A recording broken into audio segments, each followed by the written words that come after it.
Call has been forwarded to an automatic voice message system. At the tone, please record your message. When you have finished recording, you may hang up or press 1 for more options.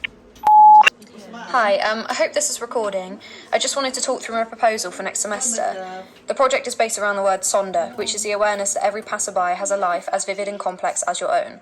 I've been thinking a lot about how often we move through spaces without really noticing the people around us, especially now when everything feels fast, digital and slightly disconnected. This project is about that in-between space, the psychological and emotional distance between people, those fleeting moments where you suddenly realise there's more happening beyond what you can see.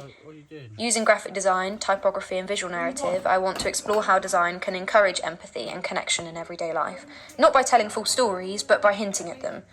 The work focuses on anonymity, strangers in public spaces, and the idea that even brief encounters can hold emotional weight. I think this subject matters because we're living in a time of digital saturation.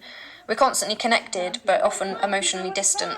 By slowing things down and asking viewers to pause, the project invites people to reflect on others, not just themselves. Sonder is a universal feeling. It's something most people recognise the moment they hear it, even if they've never heard a word for it before. The project sits mainly in a social and cultural context. It responds to ideas around empathy, isolation, and human awareness in modern society. There's also a psychological side, looking at how we visually interpret others and how even small details can trigger emotional responses. Even though it's conceptually led, the work is very much design-driven, using graphic communication as a way to bridge emotional distance.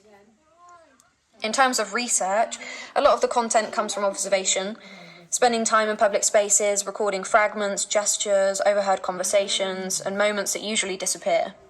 I'm also interested in gathering anonymous responses, asking people about moments they felt briefly connected to a stranger. Visually, I'll be documenting people in motion, crowds, reflection, windows, focusing on the mundane rather than the dramatic. Alongside that, my secondary research includes reading the Dictionary of Obscure Sorrows, where the word sonder originally comes from, and looking at design and art practices that deal with empathy, identity, and storytelling. In relation to graphic design, the project connects to editorial and typographic storytelling, fragmented narratives, motion and time-based design, and social design, work that exists to make people feel and reflect. Practitioners like Stagmeister and Walsh, Paula Schur, Sophie Calle and Craig Oldham have been influential, especially in how they use design to communicate real human experience. So yeah, that's the direction I want to take this. It's about listening, noticing, and leaving space for other people's lives. Call me back when you can. Bye!